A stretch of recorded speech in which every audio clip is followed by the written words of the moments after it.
Hello everybody and welcome to another Sunday service with us here at SPSJ in Hereford, and Happy New Year's Eve as well.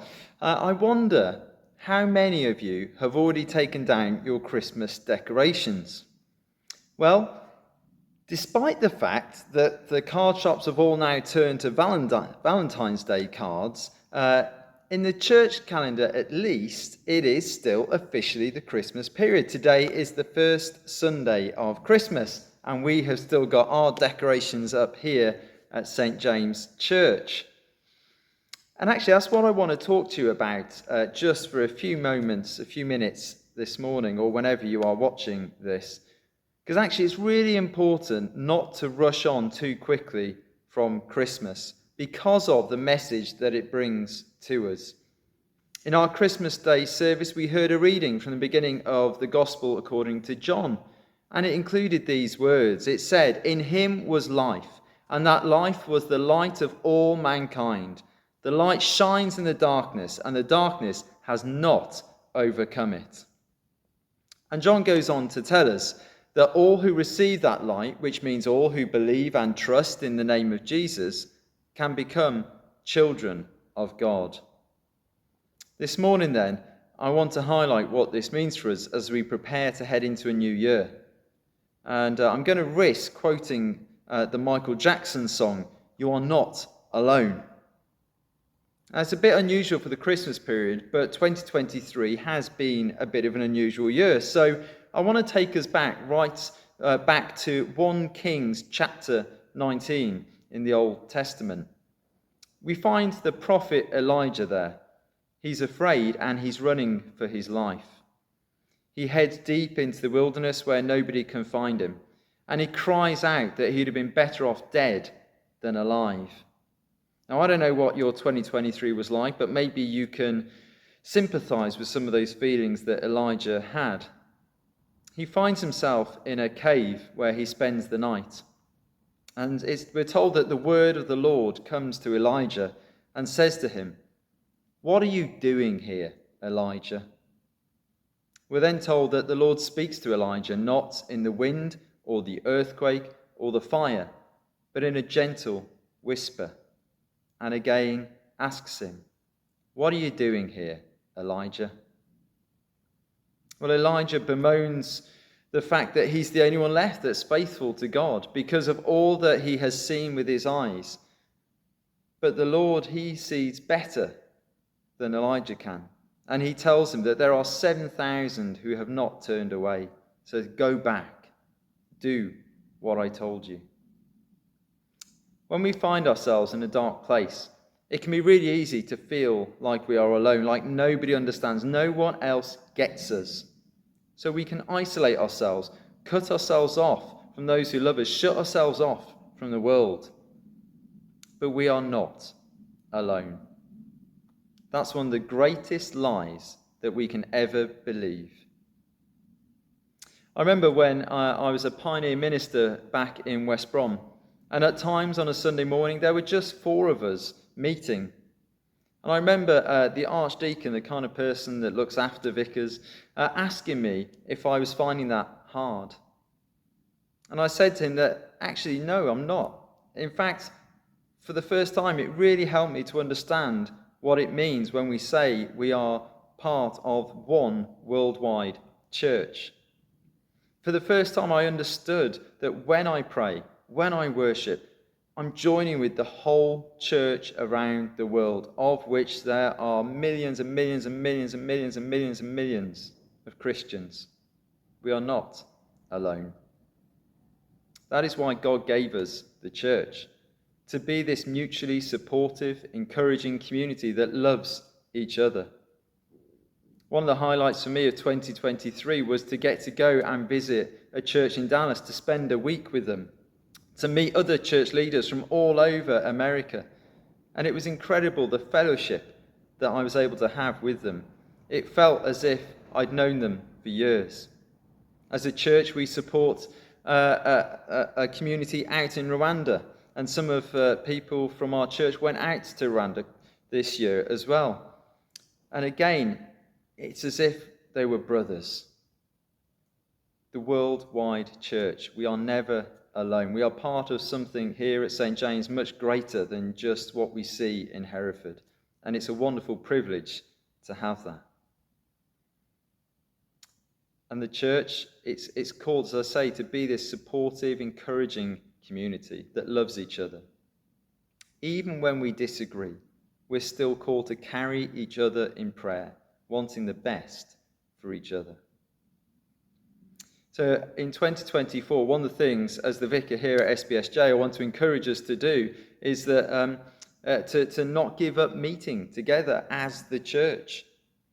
Not just on a Sunday morning, but in 2024 there will be lots of opportunities for us to gather. And so I want to encourage us, as the letter to the Hebrews says, that let us consider how we may spur one another on towards love and good deeds. Not giving up meeting together as some are in the habit of doing, but encouraging one another, and all the more as we see the day approaching. And the day approaching, it means that time when Jesus will come again.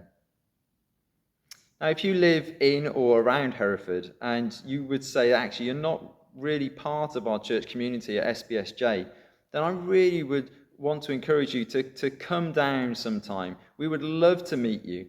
And if it's a bit scary to kind of come through those doors for that first time, then get in touch. I'd love to meet up with you for a chat and just over a coffee and just say actually what we've got going on and where you might want to try us out. But please do get in touch because you're not alone. And as well as giving us the church, the wonderful message of Christmas is Emmanuel. Not only do we have each other, but we have God himself.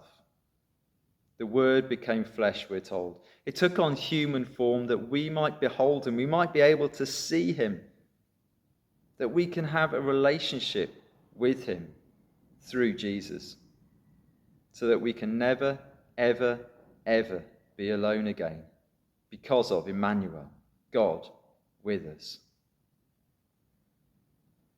And that's why we can't rush on from Christmas. Even if you put your decorations down, don't forget the Christmas message. Don't do as our world does all the time, looking to jump from one moment of satisfaction to the next. That Christmas was nice, I enjoyed the carols, but come on, what am I doing now? No. Pause at the end of this year. Think of that Christmas message again. Emmanuel, God with us. And carry that message into 2024. We don't know what the new year will bring, do we? But God does. And God is waiting to bring light and life into every situation in 2024. And so as God asked Elijah, I'm going to ask you now, next year, what are you doing? As we head into 2024, then I want to encourage all of us to choose light and life, to know the truth of Emmanuel, God with us, God on our side, to not be afraid to call upon the name of Jesus, knowing that he alone is faithful and true, which means we can never be alone. And then to share that light and life with anyone who'll listen, that they too may come to know the truth of the Christmas message for themselves. I hope you have a wonderful time celebrating the end of this year, whatever you are doing. And as we head into 2024, don't be a stranger. And I look forward to seeing you soon. Take care.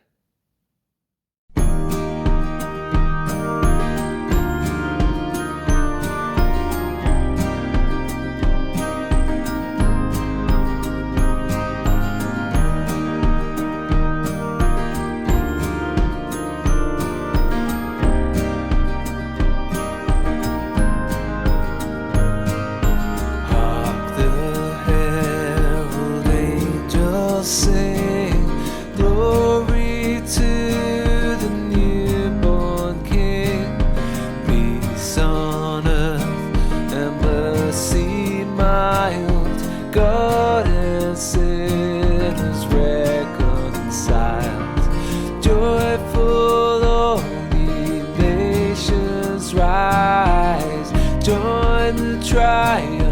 of the skies, with angelic hosts proclaim, Christ is born in Bethlehem.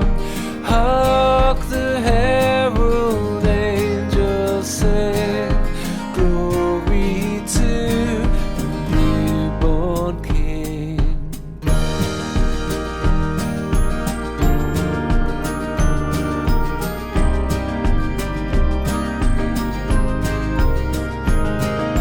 Christ by highest heaven adored, Christ the everlasting Lord.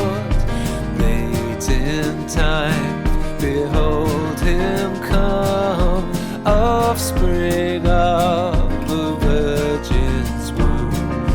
Veiled in flesh, the Godhead see, hail incarnate deity, pleased as man with man to dwell, Jesus our Emmanuel. Hark the herald angels sing, glory to the newborn King.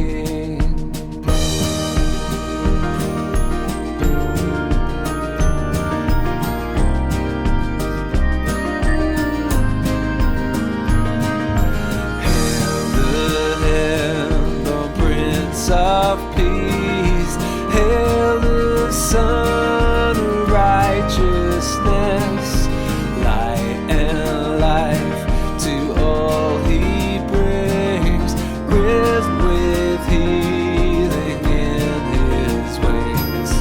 Mild he lays his glory by, born that man no more may die, born to raise the sons of earth, born to give them second